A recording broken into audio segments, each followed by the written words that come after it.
Hello and welcome to another episode of Ain't It Scary with Sean and Carrie. I'm the titular Sean. And I'm the very titular Carrie. It's the show that takes you inside the unbelievable, unexplainable, macabre, and the bizarre and tries to find an answer. Hello, Caroline. Hi. And hello, listeners. We're so glad to have you back with us. We are fresh back from New York, where we appeared on the New York Mystery Machine podcast on Monday. And, boy, I hope you guys enjoyed that episode with our friends from New York Mystery Machine last week. And I hope you went over to their podcast to hear about Whitley Strieber, who, God, what a freak. He's a very interesting man. He's a very interesting man. And Whitley, if you're listening, I mean that in a kind way. You know the bullies in high school kindly calling you a freak. This week, and I hope this doesn't disappoint anyone, we are bringing it back into the realm of this world. Sure. This isn't an outer space or an alien story, but we'll have more of those coming, I'm sure, soon enough. So if you're a UFO fan, enjoy. In this case, this week, our subject, I would say his mind operated on a higher level, maybe not all the way out into space. Carrie, who are we talking about today? I love building it up as if it's a big reveal. It's like the listener has seen the title of the episode. Exactly. All right, but who are we talking about today?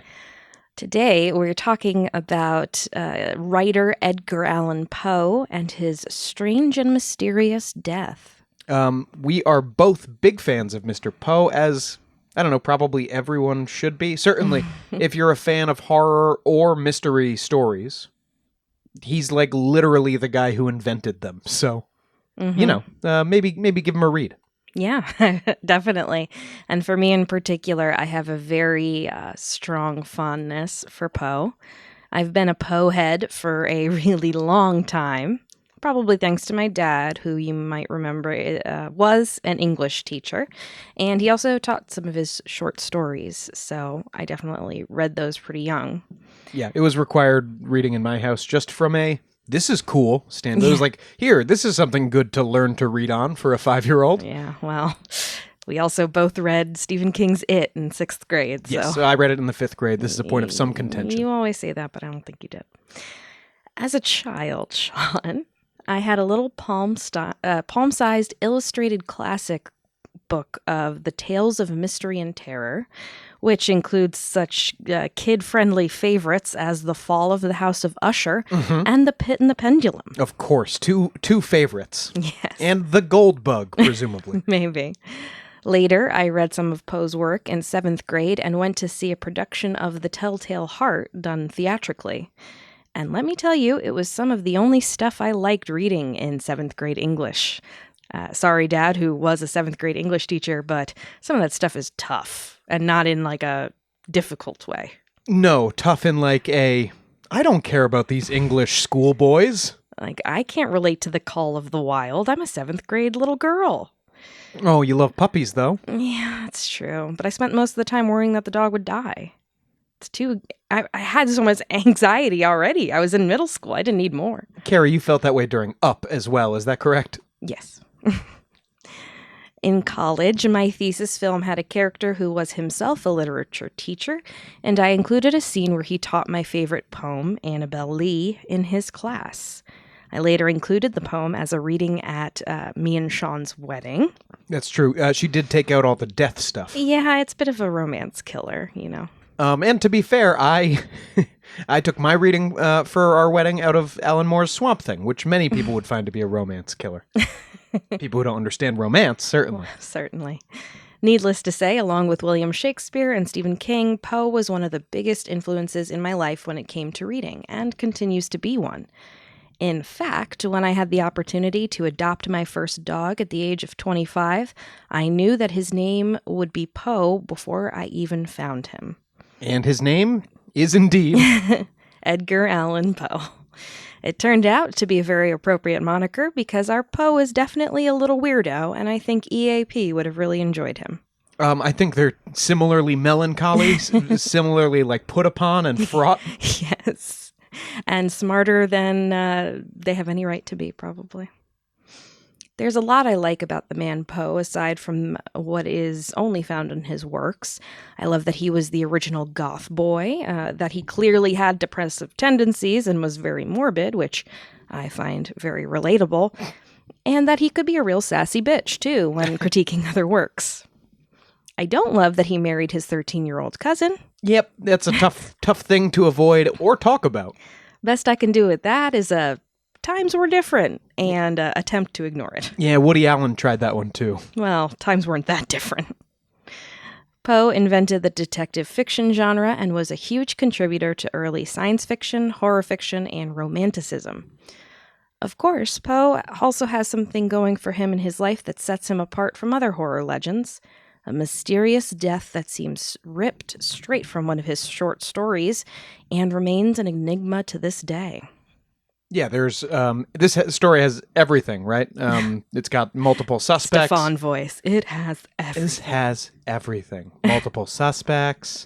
You've got like curious deaths that you find out about. You've got like enemies who Poe had. It's a suspicious death, and I don't. People talk about Paul McCartney being dead or Elvis not being dead. People being us. as we've talked about on the podcast before. But Edgar Allan Poe's kind of death conspiracies, nobody really tells this story anymore. No, unless you're kind of in literary circles or you're seeking it out in a biography of him or there's some books about just his death and trying to figure out the mystery. So hopefully this will be good, like a story our listeners haven't heard before, and maybe it'll encourage them to go and read some stories about crazy people, which all of Poe's stories are. In honor of Poe's 213th birthday, just this week on January 19th, we're taking a look at the mysterious death of Edgar Allan Poe, the mysteries, the theories, and the strange characters that make it such an enduring puzzle even almost 175 years later. And especially, you alluded to this, but especially cool because it's the guy who invented modern mystery stories. And his death is itself a mystery. Mm-hmm. Very suitable, for sure. To provide context for the man that Poe was when he died in 1849, we need to go back and sketch out his life until his strange death and what made him such a wonderful and yet dark writer, and possibly what set him up for his very dark end. Edgar Allan Poe was born Edgar Poe on January 19th, 1809, to actors David and Eliza Poe in Boston. He had a brother, William, and a sister, Rosalie, who may or may not have had a different father. Oh, scandalous at the time. Mm-hmm. Things started off difficult and never really got easier for young Edgar. David Poe abandoned the family in 1810, and Eliza soon died of consumption, which is now known as tuberculosis. Yeah. Listen to our New England Vampires episode for more on that. We mentioned consumption and tuberculosis a lot. It's a big 1800s thing. After this point, the three Poe children were split up. William was sent to family in Baltimore, Maryland. Rosalie went to family friends, the Mackenzies. And young Edgar was taken into the home of John Allen, a successful Richmond, Virginia merchant who dealt in a variety of goods, including cloth, wheat, tombstones, tobacco, and, unfortunately, slaves. One of these things is not like the other. Yeah. And actually, it's tombstones. I find it so... No, really. It's so strange because that is a, produced good. It's not a... All of the rest seem very early 1800s. A tombstone just is an outlier, I guess. It's just because it's manufacturing. It's like, what? Yes. So everything he was doing was growing stuff and importing stuff. And then also he's chiseling out a couple of these tombstones. Everyone needs a hobby, Sean. It's suspicious. There's a crime here. The Allens bestowed Edgar's famous middle name upon him, though never formally adopted him. Allen, yeah, it is. It's a strange Allen because it's going for the two L's, but also the two A's. It's like, make up your mind. Which kind of Allen do you want to be? That's true. Yes, it is Allan. I've seen T-shirts from reputable mainstream stores spell it wrong with the E. Yes. So yeah, Allen, double L, double A. Allan would alternate between spoiling Poe and aggressively disciplining him. But Poe basically had the life of a well-off son, studying at times in Scotland and London in the 18-teens, acting as a lieutenant of the Richmond Youth Honor Guard for the visit of the Marquis de Lafayette in 1824, and registering at the University of Virginia to study ancient and modern languages in 1826. Marquis de Lafayette's fascinating. Yeah, not a scary story, but a fascinating story. Yeah, we can't cover it here, but he did help Maybe us. if we ever do a French Revolution thing. Well, that was horrifying. Yeah, we could do the French Terror. The guy helped us win our revolution, went back to France, wrote their Declaration of Independence, and then was immediately thrown in jail for the rest of the revolution, and then came back here, and every Lafayette Street or boulevard or avenue in the country is pretty much named after him. His visit. Yeah, him for showing up and having a parade down that street. Yeah. Loved a parade. Sure did. Poe also may have been engaged at this time to Sarah Elmira Royster, who may have helped inspire The Raven and Annabelle Lee. The University of Virginia had been established on the ideals of founder Thomas Jefferson, with strict rules against gambling, horses, guns, tobacco, and alcohol. I didn't know Jefferson was anti-horse. Yeah, Wasn't he a farmer? not slaves, presumably, though, huh, Tom? Yeah, you can own people, just not horses. The horse is a noble creature. Well, I think it is probably betting on horses. I don't know why I it's assume it's horse separate racing. than gambling, but I don't know. The system of study utilized by the university was kind of chaotic, so most of the strict rules were ignored. They were still figuring out their footing. While studying at UV, Poe's possible engagement with Royster was broken off, and he incurred a high rate of gambling debts. Wait, but their gambling was against the rules. Again, they weren't really that enforced because everything was just a mess at UV. He claimed that John Allan had not given him enough money to register for classes, purchase books, and live in a dormitory, so he started gambling. I don't believe that. I believe it. Again, John Allan kind of went back and forth between spoiling him and being like a cheap old bastard, so... Yeah, but I don't square the same guy sending his adopted son to schools in Europe and then bringing him home to go to college, but I'm not paying for your books? Well, maybe it was a thing of listen, I've supported you this far, you need to figure it out. But I was not addicted to gambling in college, and I still took the money that my parents gave me for books and just spent it on not books. So I'm saying I didn't know that was an option then. Well, you don't need textbooks because... everyone has textbooks, and they're available online. Didn't figure that out till after freshman year. Everyone gets all their books freshman year, or at least the first semester. But then you realize, one of us can buy this book, and the rest of us can use it, and all that stuff. I caught on early, and I cannot tell you how much Keystone Light you can buy with $500. Too much, probably. Or definitely. Poe dropped out of UV about a year later, but he didn't have much to return to in Richmond. He had a strained relationship with Allan due to his debts, and Royster had married another man. Oh, also scandalous. Not really, but not great for Edgar. He spent a little time in Boston taking odd jobs, then enlisted in the U.S. Army in 1827. During this time, he printed his first book, a 40-page collection of poetry called Tamerlane and Other Poems, which only received 50 printings and was virtually critically ignored. Right. Well, it was a book of poetry, so most are. That was much bigger in 1820, whatever. He served for 2 years and attained the rank of sergeant major for artillery, and then wanted to get out ahead of his 5-year enlistment mark. So basically, you would say, I am committed to this for the next 5 years. He got 2 years in, and he was like, I'm done. Can't do it. His commanding officer would only allow Poe to be discharged if he reconciled with John Allan, who spent several months ignoring Edgar's letters until Allan's wife Frances died in 1829. Wait, what fucking business is it of his commanding officer what his relationship with his dad is like? It's a weird story. I think Poe enlisted under a different name and then eventually revealed it to his commanding officer that he was this rich guy's ward. Okay. And then maybe the officer, I don't know. It's very convoluted. The idea of him going That's why I didn't include it. The idea of him going like, I want to quit the army, and I know I said I'd be in for 5 years, and I owe you that, but I want to leave. And the guy going, okay, but you have to make up with your dad first? Your adopted dad?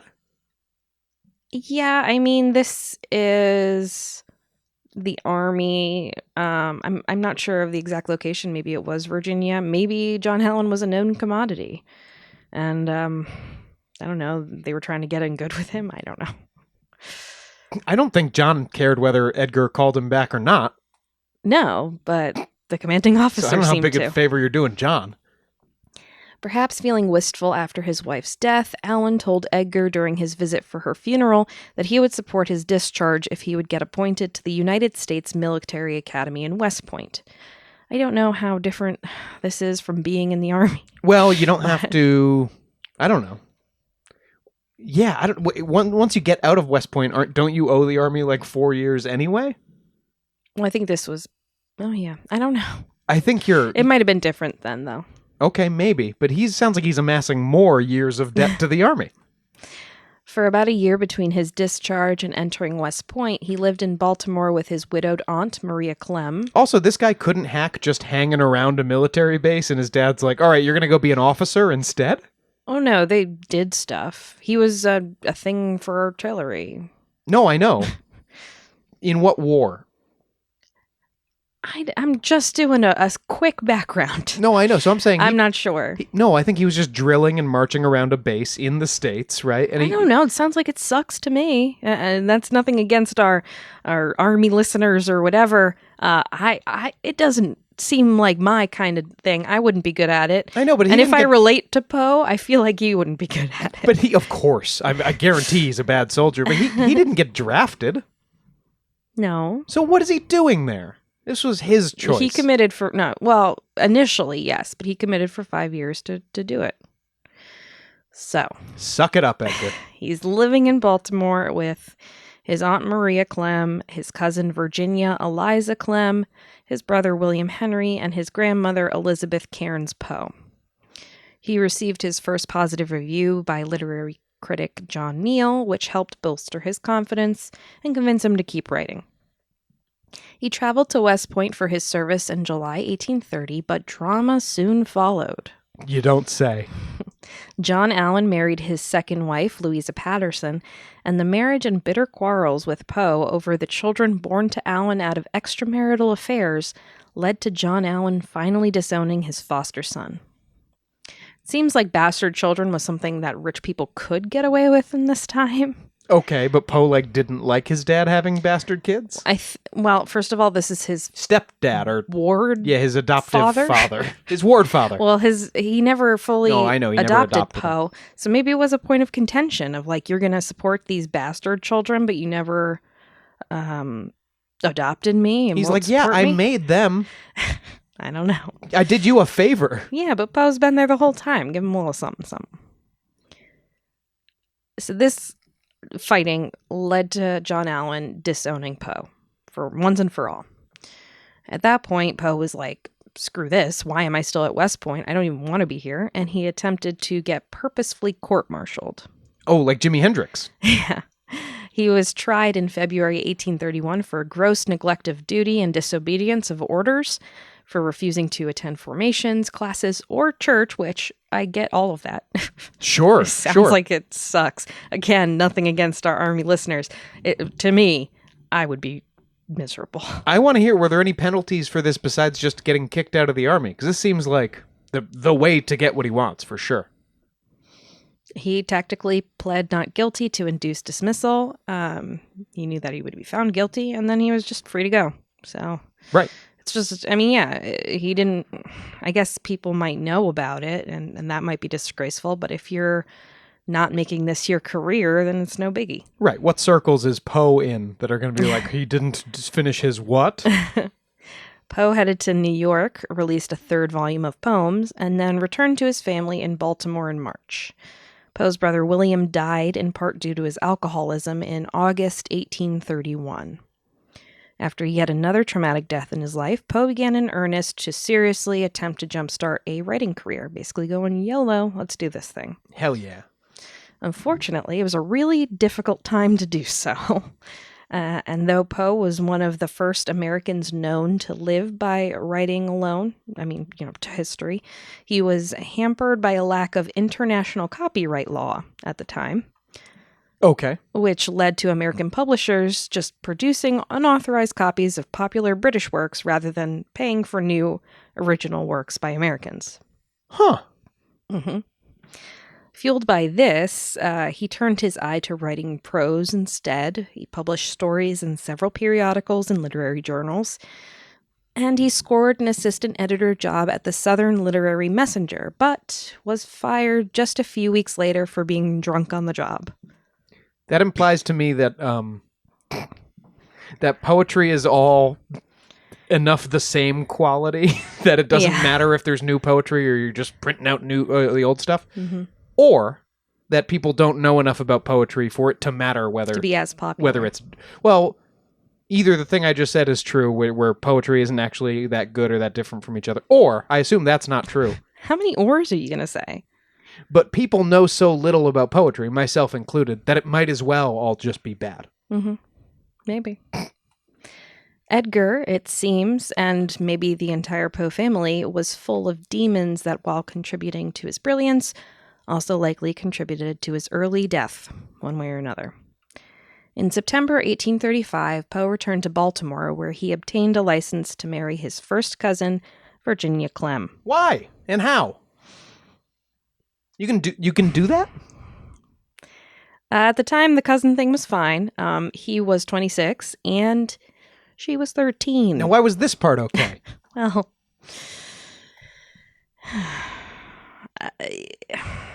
the marriage bond did list Virginia's age as 21. So I feel like young was okay, but not this young. But it got kind of fudged anyway. Yeah, but they didn't even fudge to like 16. No, which is like really bad. They're like, lying. Here's my bride. She's in her 20s, and she is a child. Though their marriage was loving, some biographers suggest that they viewed each other more like a brother and a sister.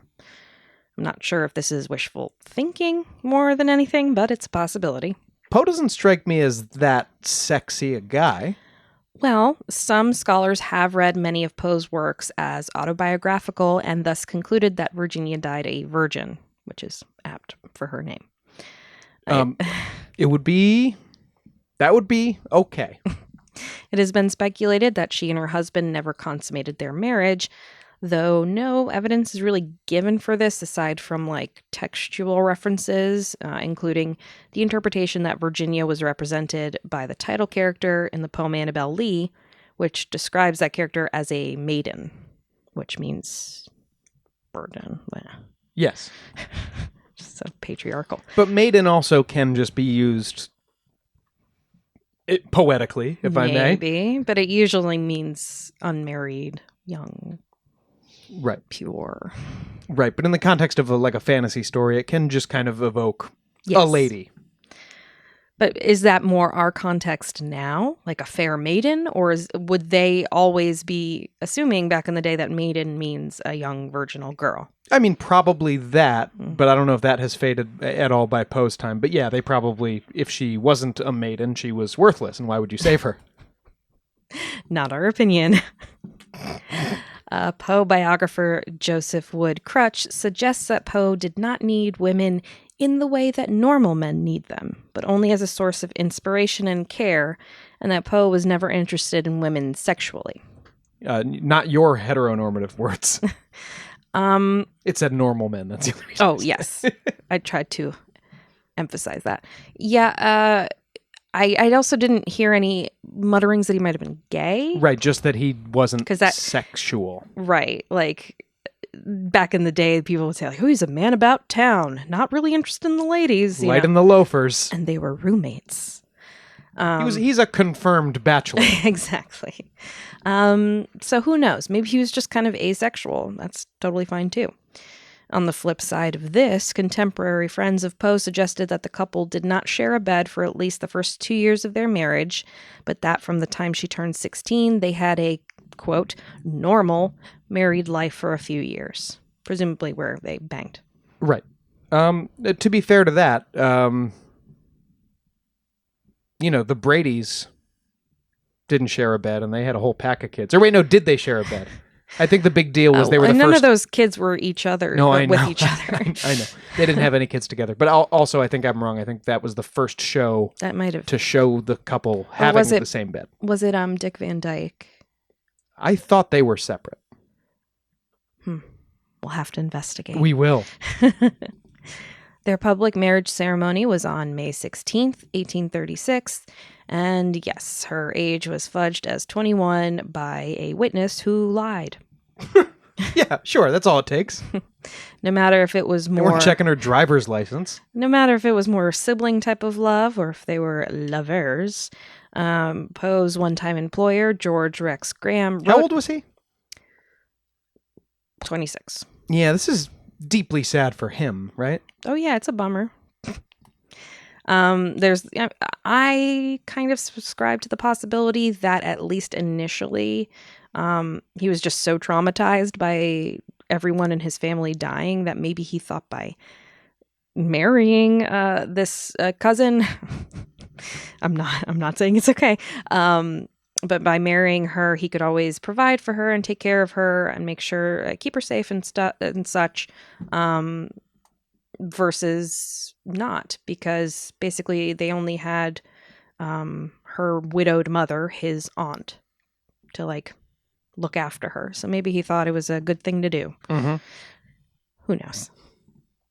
So George Rex Graham, Poe's one-time employer, wrote of their relationship, quote, his love for his wife was a sort of rapturous worship of the spirit of beauty. And Poe himself once said to a friend, I see no one among the living as beautiful as my little wife. My little wife, that's what I say. So whether he saw her as a sister or a lover, I hope you don't see me as a sister, Sean, he was clearly devoted to her. Poe was reinstated at the Southern Literary Messenger. Remember, he was fired, with the promise of good behavior after this, and he published several poems, book reviews, and stories in the paper. His only complete novel, The Narrative of Arthur Gordon Pym of Nantucket, was published and widely reviewed in 1838, pushing Poe to becoming assistant editor for Burton's Gentleman's Magazine in 1839. You're a successful novelist now. You can be an assistant editor at this Gentleman's Magazine. Yeah, it's like entry level, requires 5 years experience. Uh-huh. Poe intended to start his own journal, but that dream never really came to fruition.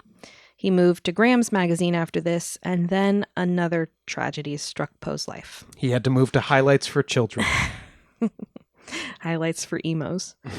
One evening in January 1842, Virginia began to show the first signs of tuberculosis. The consumption? The consumption, the same deadly disease that had already killed his own mother.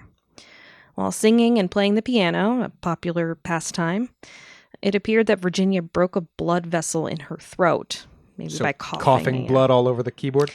Yeah, it's an image for sure. It's good imagery for the movie. Mm-hmm. Let's get right in this postscript. I literally was like, that's good for a movie.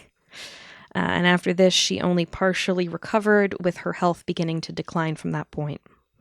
Poe fell into a deep depression watching his wife's illness, and her momentary signs of improvement were only delays of the inevitable. Poe described his feelings thusly. Each time I felt all the agonies of her death, and at each accession of the disorder I loved her more dearly and clung to her life with more desperate pertinacity. But I am constitutionally sensitive, nervous in a very unusual degree. I became insane with long intervals of horrible sanity. So you might recognize that as one of Poe's most enduring quotes. Really sums him up, I think. Yeah. In hopes of finding a healthier environment for her, the Poes moved several times, stopping in Spring Garden, Philadelphia, and New York. Is Spring Garden a franchise of health clinics? No, it's just a section, I think. A borough, maybe. I thought they went to the Philly and New York locations of Spring Garden. In January 1845, he published his poem, The Raven. Yeah, she said it. Title drop. In the Evening Mirror, and it quickly became a sensation. Everyone was like, this frickin' Raven. Yeah, and Ben Poe's That like... is so Raven. And Poe's like, you guys said you didn't like poetry, huh? We just repackage old English stuff now, huh? Throw in a little Nevermore, see if that drops your panties. And it did. Though it made Poe a household name, he only received $9 for his publication. Yeah, but that was like $900 at the time? But still, I mean, it's The Raven. He became editor and then owner of the Broadway Journal, which failed in 1846, just another one of his disappointments. But then in January 1847, Virginia died at the young age of 24 at what's now known as Edgar Allan Poe Cottage in Fordham, New York. So she was 24, so he was, let's see, 78 or... Well, he was double her age at the time of their marriage. Which so was, she was 13, years so older he's than 37. Her. Yeah. Poe also seems to have contracted the illness somewhere around this time, but obviously recovered. Fittingly for our morbid king, Poe realized a few hours after her death that he had no image of Virginia because photography wasn't yet common. So he commissioned a watercolor portrait to be painted of her fresh corpse. Wow. Well, it's like That's the only contemporary image we have of Virginia Poe. It's like the Victorian era photos of the dead kids. That's going to be a whole episode someday. That's some crazy stuff. Yeah. After Virginia's death, Poe became increasingly unstable, a feat considering he was barely unstable even at his best times. He became engaged to poet Sarah Helen Whitman, which didn't last, and he also returned to Richmond to resume a relationship with childhood sweetheart Sarah Elmira Royster, who was by this time a widow. He was not long for the world at this point, and he would meet his strange end within 2 years. What? Mm-hmm. Yeah, wow. Early death. Wow. Okay, so how did he die? Well, we'll investigate that end and what may have really caused the death of the unlucky Edgar Allan Poe after the break.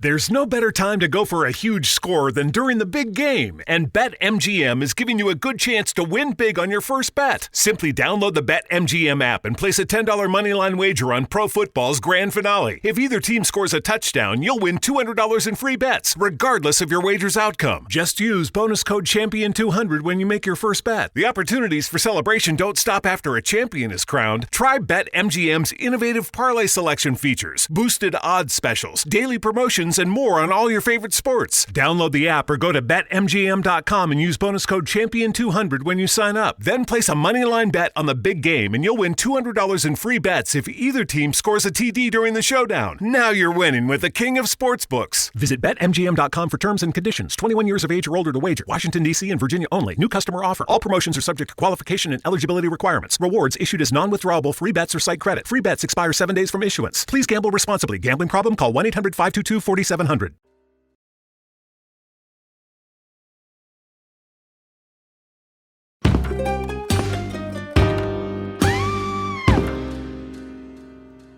Welcome back. When last we left you, we had just led up, just right up to the point of the tragic death of Edgar Allan Poe, having covered his, well, tragic life throughout the first half of this podcast. So, Caroline, the stage is set. Why don't you drop the hammer on our sad Mr. Edgar? Yeah, we've now taken our trip through his life. He's abandoned by his father, disowned by his foster father, forced to watch his mother, brother, and cousin wife all die tragically, and he never reached the level of success he so desired and which his talent truly deserved. And as the saying goes, it gets worse. Couldn't possibly. Let's go chronologically through the events and attempt to find some answers. On September 27th, 1849, Poe left Richmond, Virginia for the last time to head home to New York City, with only a trunk of belongings and writings in tow. For the next several days, it's unclear what Poe got up to, and we'll circle back to that with some possibilities. Unclear timeline. Yeah. An old favorite on this podcast. And like a week, basically. On October 3rd, he was found delirious at Ryan's Tavern, also referred to as Gunner's Hall, in Baltimore, Maryland. A printer named Joseph W. Walker sent a letter requesting help to Joseph E. Snodgrass, a physician, editor, and acquaintance of Poe. Walker's letter reads as follows. Dear Sir, there is a gentleman, rather the worse for wear, at Ryan's Fourth Ward polls who goes under the cognomen of great word. of Edgar A. Poe, and who appears in great distress. He says he is acquainted with you, and I assure you he is in need of immediate assistance. Yours in haste, Joseph W. Walker. Good guy, Walker. Yeah. Snodgrass came to Poe's aid, and he was taken to the Washington College Hospital. Wait, how are you going to write a letter to someone saying, hey, come get your friend and take him to the hospital? Why don't you just take the guy to the hospital? Oh, I think they did. Okay. I think. Snodgrass later attested that Poe's appearance was repulsive. His hair was unkempt. And he was sick, too. Stop. His hair was unkempt, his face was haggard and unwashed, and his eyes were vacant. Curiously, Poe had ill-fitting and worn clothing on, including a dirty shirt, unpolished shoes, and no vest. It seems like that was noted because it was unusual. No vest. Yeah. Like going out without a hat. Yeah. John Joseph Moran, Poe's attending physician, also mentioned that he was wearing a stained, faded old bombazine coat. Do we know what bombazine is? No. I'm on it. And an old straw hat, which doesn't seem like Poe's flavor. Yeah, well, he's a farm boy. Bombazine is a fabric originally made of silk or wool, now also made of cotton and wool. So it's a wool-silk blend. Interesting. Sounds weird. Sounds foppish. He's like a fancy boy walking around. Wool and silk, so super soft and super scratchy. What does that make? Yeah, or like, God, that must trap heat like a mother. That must be terrible to wear. Because of these strange items of clothing, it's believed that these clothes were likely not Poe's own, and that's because even despite his money problems, it was uncharacteristic of him to be wearing shabby clothes. Moran cared for Poe at the hospital in a section of the building reserved for drunks. Was he drunk? Oh, I'm going to talk about that a lot when we get into theories. Okay.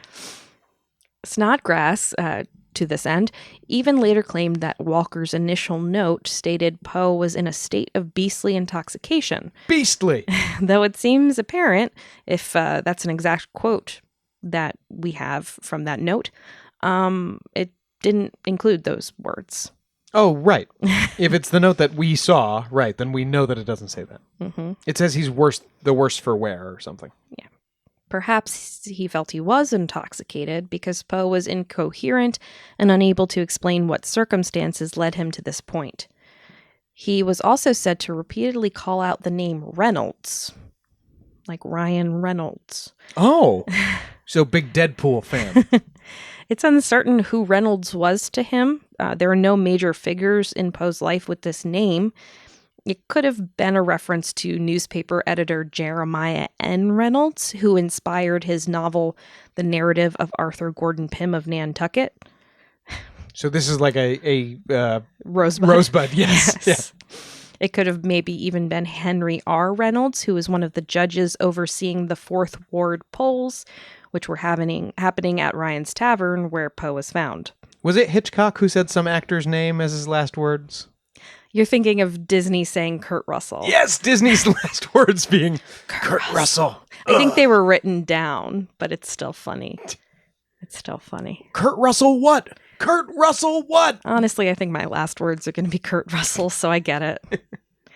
It's also speculated that he may have been calling out the name Herring, which was the surname of his uncle-in-law in Baltimore. I have Reynolds, Herring. Yeah, I have to point out. Completely different. Doesn't sound anything alike. Later, Dr. Moran wouldn't really talk much about the Reynolds references, but he did mention a visit by a Mrs. Herring. Didn't find more about that. Oh, well, that's interesting because Herring was... Well, hold on to your hat there, your straw hat, because which I always wear when I leave the house, thank you. Moran isn't necessarily a trustworthy witness. Okay, I can't wait. True to Poe's morbidity, during one of the few times he was awake, When Moran told his patient that he would soon be enjoying the company of friends, you're going to get better, you'll see your friends soon, Poe allegedly replied that, quote, "The best thing my friend could do would be to blow out my brains with a pistol." Oh. It's tough. Did he? No gunshot wounds to the head. Okay. He also made delusional references to a wife in Richmond, which may have been confused ramblings about Virginia, thinking she was still alive, or it could have possibly been referring to Sarah Elmira Royster, his recent fiancée. Oh. Not his wife, but... Yes. Wait, recent fiance? They had recently become engaged. Re-engaged, I guess. This is the one who had married some other guy before? Yes. Oh, yeah. So now his wife is dead. Her husband is also dead? Period. Are there suspicious circumstances around that? Not around her. Oh, my God. I can't I'm wait. getting Okay. there. All right. Give me.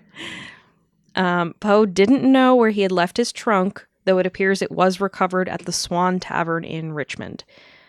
Moran initially reported that Poe's final words were, "Lord, help my poor soul," before tragically dying days after being discovered on October 7th, 1849.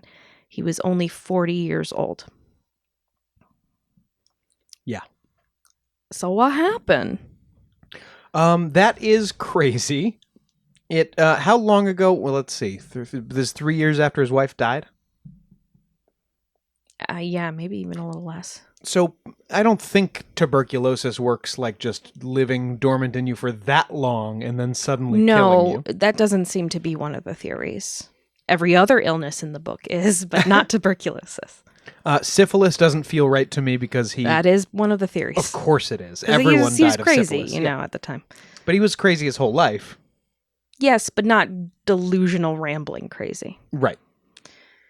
Unfortunately, all medical records and documents relating to the case, including Poe's own original death certificate, have been lost. What? How do you lose the death certificate of Edgar Allan Poe? Because he wasn't Edgar Allan Poe at the time. He was successful. And, fires have cleared out full vaults of files. He was, selling stories at the time of his death, right? He wasn't Lovecraft. He wasn't popular. It's sad. But he wasn't. He never achieved the fame that he wanted to, just because he wanted his work to be loved and read. So many great artists, but it's not like he was literally like a Van Gogh. Yeah, well, I was about to compare him to that. It's not like I guess this could be one of the theories too. I was going to say it's not like he killed himself because everyone Hold on hated to his your work. straw hat, Sean. Okay, and Van Gogh should have held on to his straw hat. And he did have one, didn't he? Maybe they were connection. killed by the same person. This is the connection. I must say this. Everyone watch the Doctor Who episode Vincent and the Doctor. It'll make you cry. I was... another aside, I was thinking of that when writing, because I thought, he's very much like Vincent van Gogh, and I was writing the conclusion to this episode, and I was thinking, gosh, I wish he. I'm gonna get emotional. I wish he could have known. I wish he could have known how beloved he was. He ended up being Edgar, yeah. Just like the end of that. Oh, I won't spoil it. Go watch Vincent and the Doctor. Has the Doctor ever met Edgar Allan Poe? God, I hope so. He's met Shakespeare. Yep. Dickens. He's got to meet Poe sometime soon. Soon? I don't know. We'll see. BBC, call me. Lovecraft, the language might get a little fruity. Poe was actually in England for times. I know that the Doctor can go anywhere he wants, but, maybe it's like he runs into young Poe studying at a boarding school. All right, keep your eyes peeled for the BBC. Oh. Carrie's pitching it. Or I'm doing some fanfic, baby. Complicating matters, there is some debate over the credibility of Dr. John Joseph Moran. Moran was likely the only person aside from Snodgrass to see Poe in his final days, unless a Mrs. Herring really did visit, which again is unclear. But throughout the years, his story changed as he wrote and lectured about Poe's death, probably the result of some embellishment to keep public interest in his perspective alive. So maybe he did add in the Mrs. Herring part at some point, and maybe it fell out in some tellings. I can't tell you whether or not that's true. When you, embellish the story of a death in order to make your own part in it seem grander or whatever, any embellishing you do around a death makes you look suspicious later. Well, it's not that people suspect he did anything. He's just regarded as unreliable. Yeah, I mean, you don't know what to believe. Moran claimed a couple of times that he had immediately contacted Poe's aunt and mother-in-law. What? Sorry, no, that Poe's aunt and mother-in-law, same person. Maria Clem, to let her know about Poe's death. Well, this was not the case. In fact, he wrote to her only after she had requested his response on November 9th, almost a full month after Poe departed this world. Oh, so this is Moran making himself look a little better and more responsible. He also claimed, alternately from his original, Lord save me or whatever. Put a bullet in my head, friend. He said that Poe had said poetically as he prepared to draw his last breath, "The arched heavens encompass me, and God has his decree legibly written upon the frontlets of every created human being, and demons incarnate, their goal will be the seething waves of blank despair." Oh. I mean, he would have written it better. Yes. The editor of the New York Herald, which published this version of Moran's story, admitted, quote, "We cannot imagine Poe, even if delirious, constructing such sentences." Ah! Sick shade. Oh, I love it. Get some cream for that burn. Author William Bittner, in Poe, a biography, attributes Moran's claim to a convention of assigning pious last words to console mourners.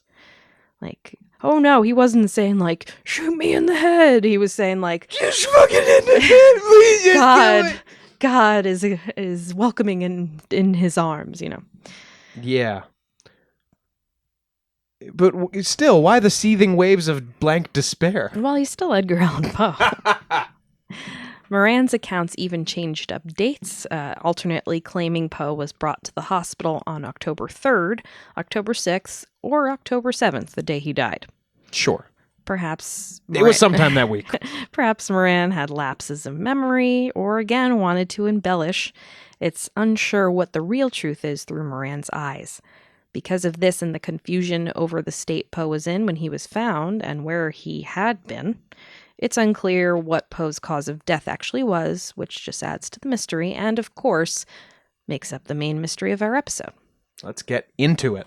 So first, we have basically the possibility that Poe died of some kind of alcohol poisoning. He was beastly drunk. Well, or was he?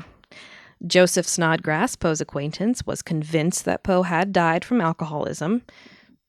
Again, he had embellished that note to include a little piece about him being intoxicated. Right. The thing is, Snodgrass was also a big supporter of the temperance movement. Oh, so this is political. Yes, and... Even my friend Edgar Allan Poe was killed by the horrors of drink. For those who don't know, yes, the temperance movement encouraged complete abstention from alcohol. And Snodgrass would thereafter use Poe as a warning example in his temperance work, which probably involved him going, "Right. My friend. Oh, my friend was killed. Edgar was killed by the horrors of drink, the temptations and sin of the liquor bottle." Mm-hmm. Moran, who of course wasn't much more trustworthy himself, so take this with Stay away from the gin sops and the wineskins, my pious followers. Take what he and you shall be. No, okay, go ahead. Take what he said with a grain of salt, but Moran contradicted Snodgrass by saying in his 1885 account that Poe did not die under the effect of any intoxicant. Moran claimed that Poe had not the slightest odor of liquor upon his breath or person. But he was drinking wine. Unfortunately, whether or not Poe was under the influence at the time, some contemporary newspapers reported Poe's death as congestion of the brain or cerebral inflammation, which were back in the day euphemisms for deaths from so-called disgraceful causes such as alcoholism. So if you had Their words, not mine. So if you had died from an STD, would they call Probably. it genital inflammation? They might just kind of gloss over it in that sort of way, like heart disease. I don't know. In the book Edgar A. Poe, A Psychopathic Study, psychologist John W. Robertson suggested that Poe may have had dipsomania, which is a medical condition involving uncontrollable craving for alcohol or drugs. However, we have to keep in mind that Robertson's book came out in the early 1920s, when temperance was still a hot topic thanks to the ongoing prohibition, which had just started, and might have influenced this conclusion. There's nothing better than people who spend all their time telling other people what they should be doing. Seriously. So was Poe an alcoholic? Accounts conflict on this possibility. His one-time drinking companion, Thomas Mayne Reed, admitted that the two enjoyed wild frolics with regards to partying. Are you sure that wasn't him coming out of the closet? What does that mean? No, it's just fancy talk. Just partying, basically. Just locker room talk. Yuck. But Poe never went beyond the innocent mirth in which we all indulge. While acknowledging this as one of Poe's failings, I can speak truly of its not being habitual. So he lost control every once in a while. Yeah, he sometimes drank too much, but it wasn't a habit. I don't know anyone like that. Some believe Poe had a severe susceptibility to alcohol and became drunk after one glass of wine, which may have also been a thing that ran in his family. Remember, his older brother had died of alcoholism. Right. Also, in an article for Smithsonian Magazine, Poe Museum curator Chris Sempter stated, quote, "It has been documented that after a glass of wine, he was staggering drunk. His sister had the same problem. It seems to be something hereditary." Hey, he's a too-big queer, they would have said in, 1990. Yes, and we'll leave it there. Uh, It seems in general that Poe only drank during difficult periods of his life and sometimes went several months at a time without alcohol. He was even a member of the Sons of Temperance Society at the time of his death, which sounds like exactly what you think it is. However, if you're talking about a hard time in his life, this might have been it. Could the death of Virginia have prompted him to hit the bottle once more? Or did he have a little optimism back in his life now that his old flame Royster had returned to the fold? That's true. If he's finally, this is a period where he's been mourning for...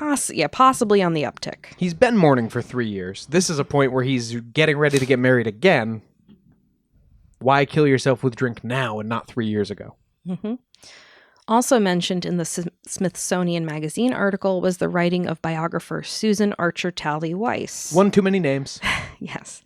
Who wrote in her biography The Last Days of Edgar A. Poe that Poe had fallen ill near the end of his time in Richmond, and after making a somewhat miraculous recovery, was told by his attending physician that another such attack would prove fatal. Attack of what? Well, according to Weiss, Poe replied that if people would not tempt him, he would not fall, which suggested that the first illness was brought about by a bout of drinking. Or sexual misconduct. Maybe. But again, Poe doesn't seem like the type. He's not a sexy dude. Poe's friend J.P. Kennedy wrote 3 days after Poe's death that, "On Tuesday last, Edgar A. Poe died in town here at the hospital from the effects of a debauch. He fell in with some companion here who seduced him to the bottle, which it was said he had renounced some time ago. The consequence was fever, delirium, and madness, and in a few days a termination of his sad career in the hospital. Poor Poe. A bright but unsteady light has been awfully quenched." So, people who knew him knew he was smart and talented. Yes, and this guy thought he had drunk himself to death. But this is just one guy. He could have heard it from Snodgrass or the newspapers. But this was a friend. Yes, but he could have just heard it from Snodgrass. Well, right, but if this guy is a friend of Poe's and he hears that Poe... He's a friend of Poe's, but he wasn't at his funeral, so I don't know how close he was. Yeah, that's fair. But if he heard he was he seems to believe it. Maybe. So. One thing that does go against the possibility that Poe died after a bout of drinking is that samples of Poe's hair from after his death show low levels of lead, which is apparently an indication that Poe remained faithful to his vow of sobriety up to his demise. Maybe liquor contained a lot of lead back in the day, I don't know. I hope not. Lead's really bad for you. Let's address other theories.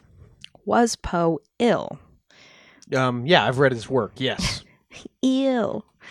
Theorists have put forward more than a dozen possible causes of death by illness for Poe over the years, including a rare brain disease, diabetes, enzyme deficiencies, syphilis, as you mentioned, epilepsy, delirium tremens, which goes back to alcoholism, heart disease, and cholera. Lead poisoning was also theorized until the hair samples we previously mentioned were tested in 2006. Public health researcher Albert Donne argued in 1999 that Poe's death was a result of carbon monoxide poisoning from coal gas that was used for indoor lighting during the 19th century. Now, that's interesting. I mean, how many people were just collapsing from that? I don't know. Tests on Poe's hair were inconclusive to this point, but the test did reveal an elevated level of mercury in Poe's system before his death. How elevated? How much are we getting mercury into our bloodstreams? Definitely more than he should have had. Curator Chris Sempner feels that this is likely due to Poe being exposed to a cholera epidemic in Richmond earlier in 1849, for which doctors would prescribe calomel, aka mercury chloride. Did that do anything to help? No. Mercury was used much more often back in the day in things like medicine and even makeup, which you may remember from our Renaissance Poisons episode. Of course. And I know there were kings who would, like, eat a little mercury every day so they couldn't be poisoned or something. I don't know if they would have done that with mercury. Oh, arson. Was it arsenic they were eating a little of? They didn't know mercury was as poisonous as it is. People don't eat mercury. Yeah, quicksilver. Mercury poisoning could help explain some of Poe's hallucinations and delirium before his death, but the levels of mercury found in Poe's hair were still 30 times below the level consistent with a typical mercury poisoning. Oh, so even if it was enough to cause a little hallucination, probably not enough to kill him? Yeah, they've theorized other people have died from mercury poisoning or even mercury murders, including, I might be wrong about this, but maybe Tycho Brahe, the astronomer. But he had also been ill and would have been prescribed mercury. So a lot of poisoning suspected deaths back in the day were probably just people having medicine that they shouldn't have been having. Yeah. That's a good thing no one prescribes medicines that are bad for people now. Oh, opioid epidemic. Anyway. So maybe, if not that, it was rabies. Sorry? Mad dog! Mad dog! Yeah, that is a theory too, and it's caused quite a bit of a stir, at least back in 1996. According to the New York Times, Dr. R. Michael Benitez, then an assistant professor of medicine at the University of Maryland Medical Center, realized after working on Poe's case at a clinical pathologic conference that the culprit had actually been rabies. Actually? As stated in the article, doctors are presented with a hypothetical patient and a description of the symptoms and are asked to render a diagnosis. It's like a Sherlock Holmes consulting detective thing. It's like a medical Wordle. Dr. Benitez said at first he did not know that he had been assigned someone famous, Edgar Allan Poe, because his patient was just described only as E.P., a writer from Richmond. Ha! There's a football team named after him? By the time that Benitez was scheduled to present his findings a few weeks later, he had figured out the mystery. He thought that the writer entered Washington College comatose, but by the next day was perspiring heavily, hallucinating, and shouting at imaginary companions. Just listing his symptoms. Sure. The next day, he seemed better, but Reynolds!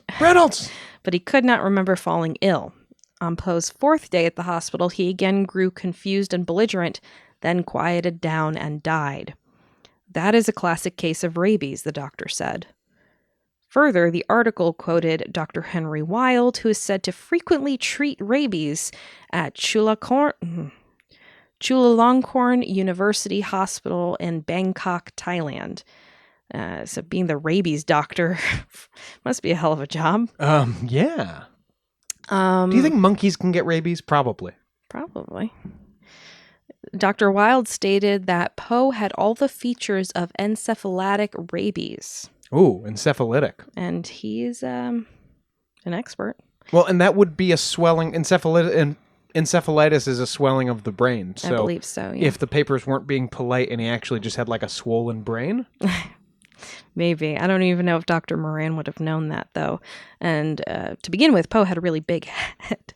Well, yeah, with fair. that big old forehead. So maybe you wouldn't notice if he had a swollen head. Sure, but did they do an autopsy? Were they cutting bodies open at this point? I don't think so. Very suspicious death. They just thought he was drunk. Within 4 days, which is the median length of survival after the onset of serious rabies symptoms, Poe was dead, so it fits. There are some things that may work against this theory. Those with rabies tend to develop a fear of water, hydrophobia. And it was reported that Poe had drank some at the hospital before he died. I don't know. Are people afraid of water in cups? I think you're afraid. You have an irrational fear of the crazy. substance water. But I don't. It probably doesn't happen in every single case, right? Yeah. It's such a weird symptom. Well, COVID-19, you lose your taste. What is that about? There was also no reported evidence of an animal bite, which would obviously give more credence to the idea of rabies. However, back in 1996, Poe House Museum curator Jeff Jerome did agree with this diagnosis, saying, quote, "This is the first time since Poe died that a medical person looked at Poe's death without any preconceived notions. If he knew it was Edgar Allan Poe, he'd think, oh yeah, drugs, alcohol, and that would influence his decision. Dr. Benitez had no agenda." Drugs, too? Was Poe... Opium. People said he was an opium addict and stuff. I didn't find anything suggesting that. He might have tried it or had it sometimes, but not to the degree of just being a complete mess. Maybe, just maybe, Poe died of a brain tumor. Okay, weird behavior. That's weird behavior, having a brain tumor. That's what I thought. No, it would help explain the Yes. weird behavior. When Poe's remains were moved in Westminster Burying Ground in Baltimore, and for this haunted location's history, check out our series on haunted cemeteries. Of course, and we will, of course, mention Edgar Allan Poe over there as well. One worker remarked that they could hear and feel a mass rolling around on the inside of Poe's skull. Like a little walnut. Sure. Press at the time thought it was just Poe's shriveled up brain, but the brain is like the first thing to rot, so that's not it. Oh, it's like eyeballs and brain. Yeah. Boom. Matthew Pearl, an American author who wrote it. It doesn't shrink into a hard little crab apple and then just rattle around inside your skull? No. Matthew Pearl, an American author who wrote a novel about Poe's death, contacted a forensic pathologist who told him that while the clump couldn't be a brain, it could be a brain tumor, which can calcify after death into a hard mass. Now, there's interesting. There's interesting? There's interesting. The Smithsonian article goes on to note, Pearl wasn't the only person to believe Poe suffered from a brain tumor. A New York physician once told Poe that he had a lesion on his brain that caused his adverse reactions to alcohol. I'm unsure how brain lesions affect or are affected by drinking, but I do know from personal experience that they can be an early sign of multiple sclerosis, which can manifest with slurred speech, mental issues like memory loss, fatigue, and confusion, symptoms which it seems Poe also suffered from just before his death. But, well, it seems like an incredibly quick onset of any long-term disease. I don't think MS usually ever presents that way. it within 4 days and then kills you? Yes, unless there were other occurrences of these symptoms that we don't know about. Brain lesions could also be caused by genetics, other diseases like lupus, chemical or infection exposure, brain trauma, and, yes, brain tumors. Like actual brain cancer. Yeah. One more possibility could be a standard flu. What? Mm-hmm. People died of the flu all the time. Oh, I know. People still die of the flu, but, all the delirious, ravings of a madman stuff. I once had a terrible flu where I had a very high fever and I was hallucinating and talking to people in my room that weren't there. Well, there you go. Once you get above 102. Was one of them Edgar Allan Poe? Oh, gosh, I wish. Yeah, he seems like a real fun guy. Sempner explained that before he left Richmond, Poe visited a physician, and Sarah Elmira Royster had noted he had a weak pulse and a fever the last night he was in town. She didn't feel that he should travel, and the physician told Poe the same. According to newspaper reports from the time, it was raining in Baltimore when Poe was there. The cold and the rain exacerbated the flu he already had, said Sempner, and maybe that eventually led to pneumonia. The high fever might account for his hallucinations and his confusion. I see. Okay, so it seems like we've locked it down then. He probably some kind of illness. But maybe it wasn't an illness at all. God damn it, Carol! Was Poe depressed and committed a kind of suicide? In 1848, soon after Virginia's death... Hey, I don't think asking a friend to blow your brains out constitutes a suicide attempt. Poe had nearly died from an overdose of laudanum, which was readily available as a tranquilizer and painkiller.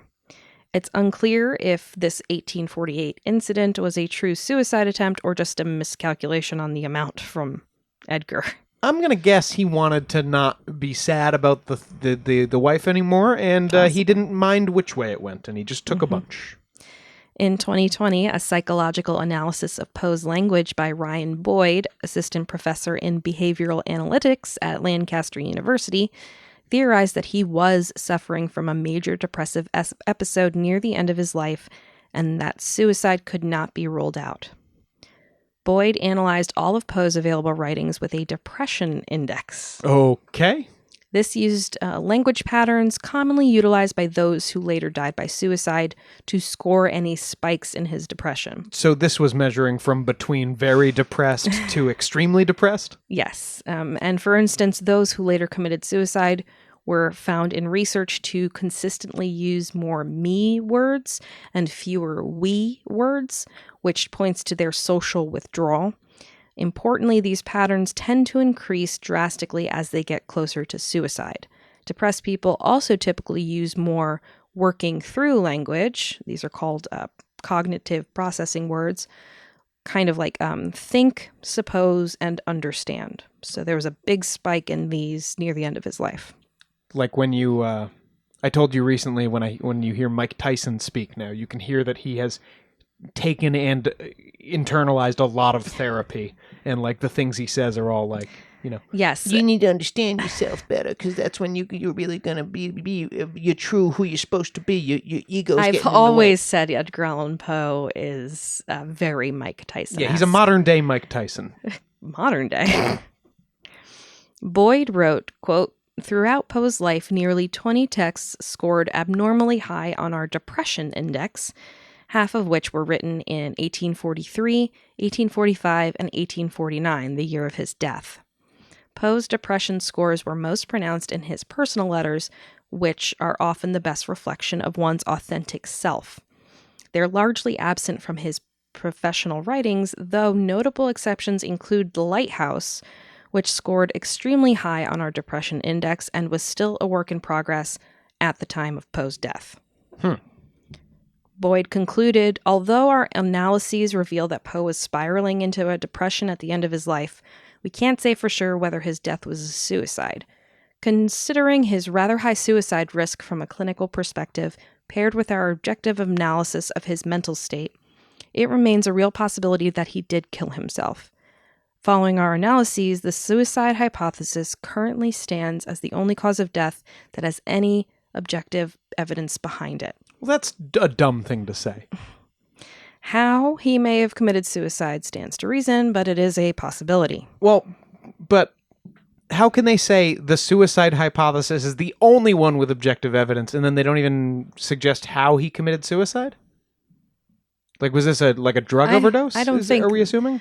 I don't think they were proving how, but if. Sure. They were doing it psychologically. It's not their job to figure out who stabbed him, right? It's their job to figure out the motive. Right, but how is there more evidence for that than he was sick? His writing. Sure, but that's a scale that guy made up. But it's based on real research. It's not objective evidence. I don't know, Sean. Take it up with Boyd. All right. I think he has the equivalent of, on the other side with the disease hypothesis, it's we know diseases exist. That's how much evidence he has over there. Or most dastardly of all, stop smiling, was Poe murdered? That's the flavor du jour of Poe death theories at the moment, as far as I can tell. Well, it's the most fun It's kind the of most theory, right? true crime podcast. As far as I can tell, this theory usually breaks one of three ways. He was beaten and robbed by street toughs. Street toughs. Mm-hmm. He was killed by his new fiance's brothers. Also street toughs. Well, upper crust toughs. Or he was a victim of cooping. Oh, classic cooping. When are these kids going to stop cooping out there on these streets? Yeah, you may ask what's cooping. I'll get to that in a moment. I know a cooper is a person who makes barrels. So Has is nothing to do with a barrel. it putting someone in a barrel? No. In her article, Autobiographic Notes, Edgar Allan Poe, biographer E. Oakes Smith wrote that, at the instigation of a woman who considered herself injured by him, he was cruelly beaten, blow upon blow, by a ruffian who knew of no better mode of avenging supposed injuries. It is well known that a brain fever followed. Don't know what evidence she has for this. I was going to say, is she the first person to say it? Well, she was one of the first people, as far as I know, who wrote a biography on him. Oh, this is an old book. Yeah. That's why she said ruffian. Well, so did you. Well, I'm me. Other accounts also mention ruffians who had horribly beaten Poe before his death. He may have also been robbed, which would account for his strange appearance. Maybe he had to Find get some other clothes. Yeah.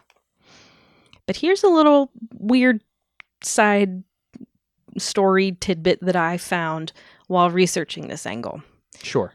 Do you remember that Poe visited a physician the last day he was in Richmond who told him he was too sick to leave town? Yes, the doctor and his wife both said don't go.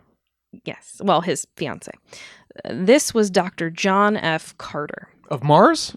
Yeah. The most popular Poe biographies from the early 1900s all agree on one point about this visit. Poe, possibly accidentally, had left his own walking stick at the doctor's office and instead had taken Dr. Carter's cane when he left, which may have still been with him in Baltimore. What does that... Why does this matter? I'm getting there. Okay. Biographer Hervey Allen wrote of when Poe was found delirious, quote, "A carriage was sent for and the dying man was carried to the conveyance, still grasping Dr. Carter's Malacca wood cane that he had brought by mistake from Richmond." Okay. Now here's where it becomes relevant. This particular cane, interestingly, seemed to be one of those where you can pull out a sword or a dagger that was sheathed inside of it. Oh my God. Why does the doctor have a sword cane? I don't know, he's pretty serious. Some think that Poe couldn't have been beaten or robbed if he had this cane in his possession. Why would he not fight back with it if he was attacked? Right. The cane also wasn't super fancy, but it was valuable. So why wouldn't a robber steal it if that was their intention? Well, if it didn't look it's not fancy. It's probably valuable because it has a sword hidden inside of it, right? So if they don't know about the sword, maybe it's just a cane. The first-hand accounts of finding Poe in his delirious state initially don't mention the cane. So while we know that he did take it from Carter's office, as Carter held onto Poe's cane until his death, it's eventually in a museum, we don't know for certain whether it was with Poe in Baltimore or left behind at his home in Richmond. There are no photos available of the Carter cane either. I looked. So I can't compare them and figure out if Poe was really mistaking them. Maybe they looked very similar. Or was possibly sneakily trading up for a better model. But that doesn't really feel like his vibe. If Poe had the cane with him in Baltimore and was attacked, maybe he didn't know that there was a sword inside he can defend himself with, or he was already confused. Also, this is the guy who, again, he couldn't hack it as a soldier just stationed on a base. Like, doing push-ups was a real big obstacle for poor Edgar. Not that it wouldn't be for me. But maybe he couldn't use a cane to fend anyone off. Maybe he couldn't use a sword to fend anyone. Yeah, exactly. A regular sword would have been useless in this man's hands. That's what I think. Either way, it's an interesting little nugget that either could or might not disprove the robbery theory. I know it's useless, but to me it's interesting. Well, what's anything, Carrie? We're all just entertaining ourselves before our own Edgar Allan Poe style mystery death. The next thought, it could have just been straight up purposeful murder. In Midnight Dreary, The Mysterious Death of Edgar Allan Poe, author John Evangelist Walsh Hell of a middle name. posits that Poe was murdered by Sarah Elmira Royster's brothers. Who Ruffians. They were upper-class guys. But upper-class ruffians. They hated Poe.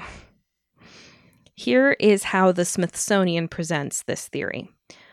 Walsh argues that Poe actually made it to Philadelphia, where he was ambushed by Royster's 3 brothers, who warned Poe against marrying their sister.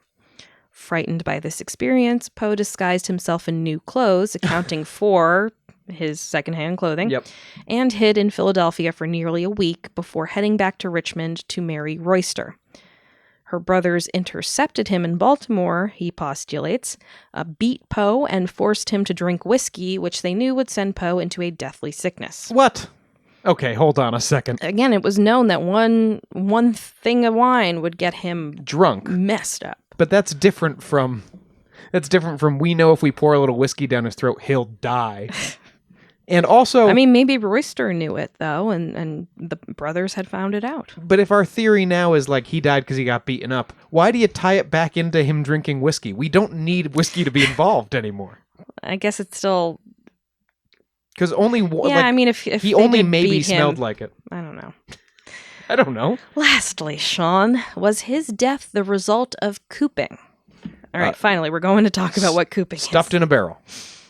Cooping was a form of electoral fraud in the U.S. at the time, where citizens were kidnapped off the street and forced to vote, often several times over, for a particular election candidate. It would be purposeful to try and pull the election in one way or the other. Of course. How do they know once you're up there, how do they know which way you're going to vote?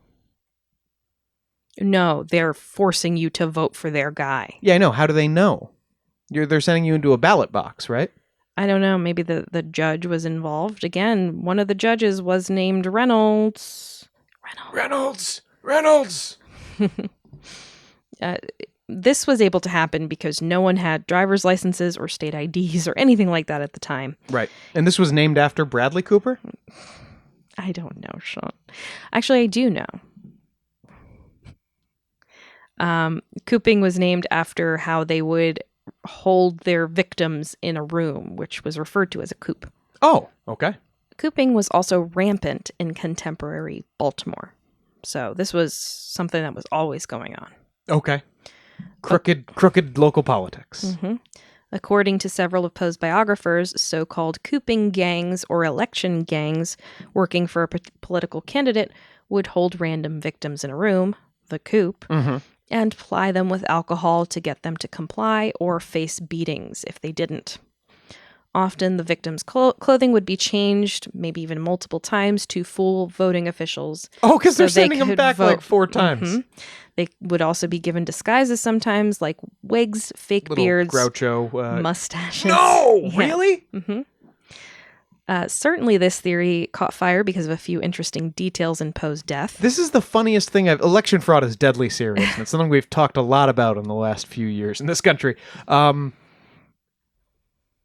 Separately, though, this is hilarious. It's very interesting because Poe was in strange, shabby clothing. He was confused, possibly suffering from alcohol poisoning. And most interestingly, he was discovered at Baltimore's Ryan's Tavern on Election Day. It was Election Day that day. Oh, yeah, that's an important part of this puzzle. And this was a known place where coopers brought their victims. Where they cooped them. Because it was a polling place. At the pub? Yeah. Oh, we need to get back to these times. Poe could have been plied with alcohol by a cooping gang, but there was another possibility, and I think you would also find this very fun, Sean. At the time, a drink was usually given to voters to celebrate having cast their vote. That is fun. Why can't we get back to these times? Well, now we vote from home, so I can have a drink. The polling place was at a bar, after all. Probably encouraged people to vote. If Poe had been forced to go to polling place after polling place and keep on voting, he may have also been forced to have multiple celebration drinks, which could have made him sick due to his predisposition. And he probably wouldn't have wanted to drink them, or maybe he did. Maybe he was an alcoholic. But even if he didn't want to, probably the Coopers... Turning it down would have looked weird. And the Coopers are going to want you to keep drinking. Mm-hmm. Around the late 1870s, Poe's biographer J.H. Ingram received several letters that attributed Poe's death to a cooping scheme. A letter from William Hand Brown, a member of the faculty at Johns Hopkins, explains that, quote, "The general belief here is that Poe was seized by one of these gangs, his death happening just at election time. An election for sheriff took place on October 4th. He was cooped, stupefied with liquor, dragged out and voted, and then turned adrift to die."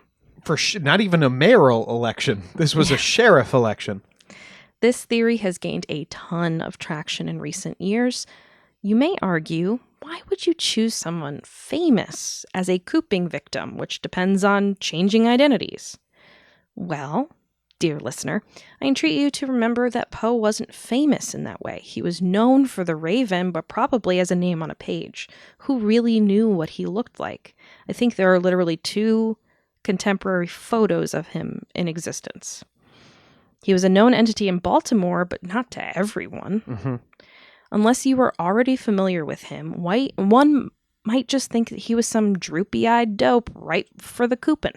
And technically, he was. He could have even been cooped, stay with me, but died from rabies, from rat bites sustained from days of being held captive in a cooping gang's coop. They would hold him for that long? Mm-hmm. As long as the election was going on, I guess. Why are there so many rats? They were bad places to be. Again, when they try to bring all the theories together like this, it's like, well, the cooping thing has already given me everything I need. We no longer need to work rabies in. I just wanted to include it because it's kind of fun. Sure. The cooping checks all the boxes. Mm-hmm. So what do you think led to the death of Edgar Allan Poe? Was it alcohol? Was he sick? Was he suicidal? Was he attacked? Was he cooped? Or, like with the rabies cooping, some combination of a couple or all of these? Well, the cooping is a combination of a couple because I think that cooping theory presupposes that he died from drinking too much alcohol because his poor little body couldn't take very much alcohol, right? Possibly. And so this is a combination. It is cooping, which is also an attack, and he was sick, and he had alcohol poisoning. It's definitely interesting. Just imagine, like, oh shit, that guy we cooped was Edgar Allan Poe when he died, you know? Who? I don't read bloody poetry. They weren't English. It's just a crazy happenstance, but one that did happen all the time at the time. So well, and maybe he was just super unlucky, and we know that in life he was super unlucky. The fact that it was election day is incredible. The different clothes makes it so that, to me, if somebody was going to rob him and literally steal his clothing, they probably just kill him and throw him in a river at that point. I don't think all people who were cooped were murdered. Oh, no, I know. Okay. I mean, if somebody was just robbing him and taking, like, if we're just going with that if it was explanation, just a robbery, yeah. I don't think you leave the guy naked. I think you probably don't they just kill him at that point? Or, you know, that doesn't get me to Edgar Allan Poe wearing a weird velvet coat. The cooping scheme gets us that. Yes. Other than that, he would have to have died of either alcohol poisoning or some illness, and the illness would also have had to make him crazy or delirious because he was acting so weird. So that could have been a brain tumor, syphilis. Yeah. So those work for me. The drinking binge, I guess works, but it's all there's so much hearsay in 2 different directions about Poe's relationship with alcohol. Yeah. It's like, well, which was it? And I kind of lean towards, you know, he probably was a one-drink boy. Much better, yes. In the modern parlance of our times. He was one-drink boy. He was probably a one-drink boy, and that might have made it seem to, even if he didn't drink very much as a rule, that might have made it seem to other people like he had a tendency to lose control, because when he actually went ahead and had one beer, he was like hanging from a chandelier. Yeah. Small guy, too. He could hang from a chandelier. So I would lean towards the cooping, I think. I don't think, and again, if he was going to drink himself to death, you would think right after his wife died, and not right before he got married again, would be the time to drink yourself to death.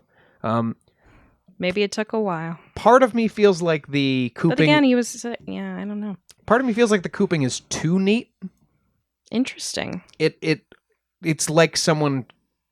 I don't know, when you come up with a story that like so neatly fills, if you're like, but you didn't know this happened, it literally checks every box. It absolutely feels like a mystery novel. Yes, kind like of. too perfect. It's like, oh, what a twist. Yeah. But I mean, life can be like that sometimes. Look at Poe's own writing, I guess. We don't know how Edgar Allan Poe died, but when you laid out his death, you laid out a number of strange, suspicious, unexpected circumstances, and only one theory that you've mentioned, I think, fills all of those holes nicely, and it's the cooping, it's the voter fraud angle. So to conclude here, Edgar Allan Poe was buried on Monday, October 8th, 1849. Just a few people attended, and the ceremony only lasted a couple of minutes. His coffin was cheap, lacking handles, a nameplate, cloth lining, or a cushion for his head. He was buried in an unmarked grave. He had died as he lived, with the love of a few, the admiration of some, but with a talent long overlooked and even unknown. Piece of shit, Rufus Wilmot Griswold wrote his New York Tribune obituary, which alternated between praising the dead author's abilities and eloquence, and damning his temperament and ambition. In the obit, which was reprinted many times, Griswold asserted that few will be grieved by Poe's death, as he had few friends. Yeah. And he claimed that Poe often wandered the streets, either in madness or melancholy, mumbling and cursing to himself, was easily irritated, envious of others, and that he regarded society as composed of villains. That's mean and not what you should write in a biography. It doesn't seem like it's untrue, necessarily, strictly. Well, the thing is, Sean, your perception of Poe might be heavily influenced by this obituary. Interesting. And I'm about to tell you why. Griswold had once been friendly with Poe, but they competed for editing jobs and even the affections of a woman, a poet named Frances Sargent Osgood. Much of Griswold's characterization in the obituary was lifted almost verbatim from a Victorian novel. Which one? Some shit, Griswold also claimed... Something by a Bronte of some kind. No, not even a name brand, Griswold also claimed that Poe had asked him to be his literary executor, which he absolutely wouldn't have. And in 1850, presented a collection of Poe's work that included a biographical article entitled Memoir of the Author, in which Poe was depicted as a depraved, drunk, drug-addled madman, and this was denounced by many who knew Poe as just complete falsehood. Oh, so he literally is inventing poems that Poe supposedly wrote that are just like, I'm drunk all the time and I like to drink the wine. It's a biographical article, but it's printed as fact. Unfortunately, this was the only full biography available of Poe at the time and was widely printed, and Griswold's characterization of Poe wasn't fully disproved until 1941. Though many still have that same preconceived notion of Poe spread by Griswold, because he was the first. This is almost a century after his death. Yeah. A couple months after writing the obituary, Griswold wrote in a letter to Sarah Helen Whitman, quote, I was not his friend, nor was he mine. So a great guy to write up an obituary and take over his estate. I fucking hate Rufus Griswold. How was that allowed to happen? Because he did get the rights to become literary executor, because Poe's only next of kin were his aunt and his sister, who was called, quote, simple, and neither of them had as much power as a man would in legal terms. Even if he thought he was a failure and that nobody liked his work, Poe probably valued his work, right? Poe valued his own work, yeah. he wouldn't have, obviously he wouldn't have named this guy his literary executor, but No, I think he named his aunt. but he also would have put this stuff in order if he was planning on killing himself, right? You would hope, but sometimes people don't. There's kind of a double-sided coin here. He created this image of Poe of like a muttering madman, which wasn't true until the very end days of his life, which could have been brought on by a number of reasons. But it also kind of made him famous in that people would be reading these stories and poems of Poe's, which were very dark usually, kind of titillated that an evil, crazy man had written them. So it helped kind of spread his legend, but it was an incorrect legend. Unlike some asshole named Rufus, Edgar Allan Poe has been elevated to heights I don't think he ever would have dreamed of in his life. This was a man with clear demons, with a creative penchant for folly, who dealt with an incredible amount of trauma, sadness, and tragedy on top of his frustrated attempts to become known for what he truly loved, writing.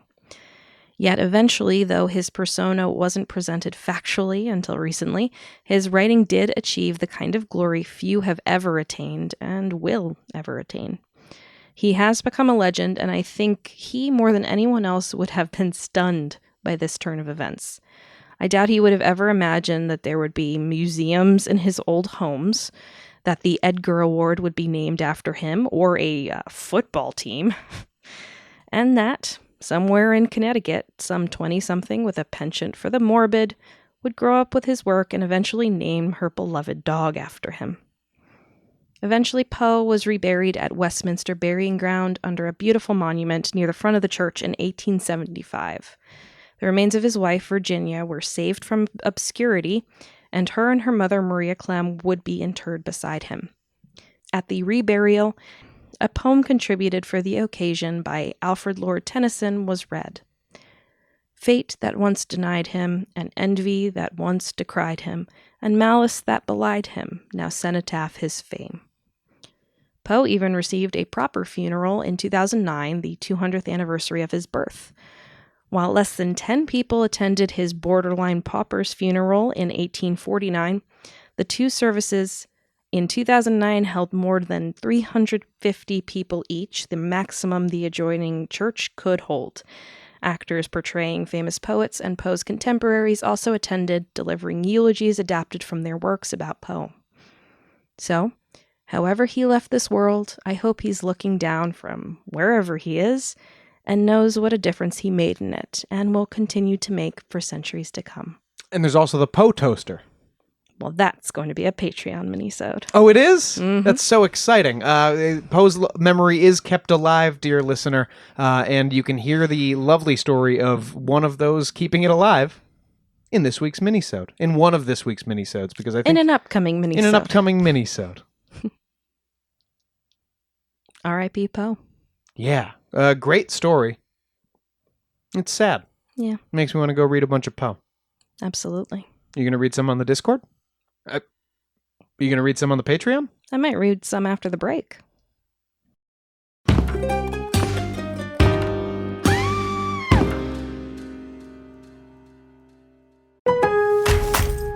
Take the Pro Brand Challenge today at Lowe's. We have top brands pros want and need, like DeWalt. Visit us in-store and try their new Power Stack battery. Put it to the test and experience 50% more power. Plus, it's compatible with all DeWalt 20-volt max power tools and chargers. You'll see, it's time to upgrade to the next dimension in power. Available now online and in-store. Lowe's, the home for pros. Versus DCB 203 battery, not an application, U.S. only.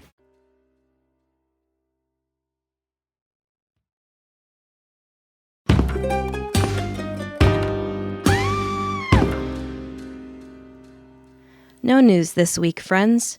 Instead, I will leave you with my favorite poem, this time unabridged, by the man himself, Annabelle Lee.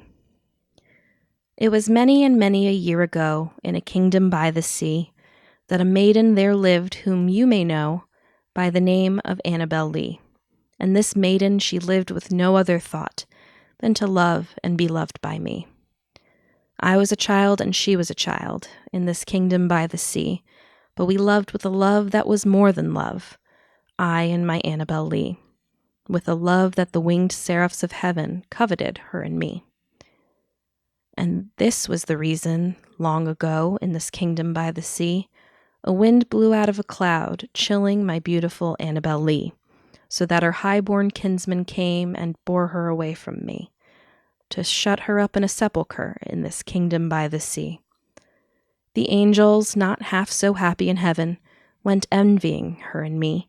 Yes, that was the reason, as all men know, in this kingdom by the sea, that the wind came out on the cloud by night, chilling and killing my Annabelle Lee. But our love, it was stronger by far than the love of those who were older than we, of many far wiser than we, and neither the angels in heaven above nor the demons down under the sea can ever dissever my soul from the soul of the beautiful Annabelle Lee. For the moon never beams without bringing me dreams of the beautiful Annabelle Lee, and the stars never rise, but I feel the bright eyes of the beautiful Annabelle Lee. And so, all the night tide, I lie down by the side of my darling, my life and my bride, in her sepulchre there by the sea, in her tomb by the sounding sea.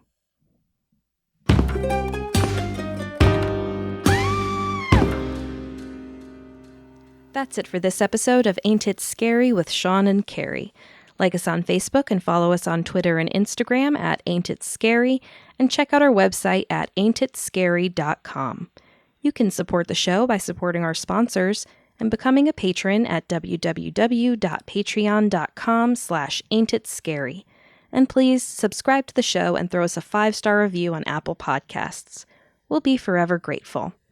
Don't forget to screenshot your 5-star reviews and share with us on social media for your chance to win a gift straight from us. That's right. Sorry about all the if there's been any hiccups with your feed. We changed hosts, and I think we're about to change hosts again. More announcements on that next week. But for now, I just want to say, come and join us on Patreon, where Caroline is going to be reading some Poe, and I'm going to be reading some Lovecraft soon. So that's exciting. Again, copyright-free work that you can hear us enjoying over there. Special thanks to those already joining us in the top couple of tiers of that Patreon: Nate Curtis, Sean O'Donnell, Jared Chamberlain, Maria Ferrante, Robin McCabe, Comfy Mike, Alex Nakutis, Ryan Regan, and Christy Atchison. See you next Thursday. Show created by Sean and Carrie McCabe, music by Kyle Ryan. You can find Kyle at his YouTube channel, Music is a Verb. This has been a production of Long Boy Media.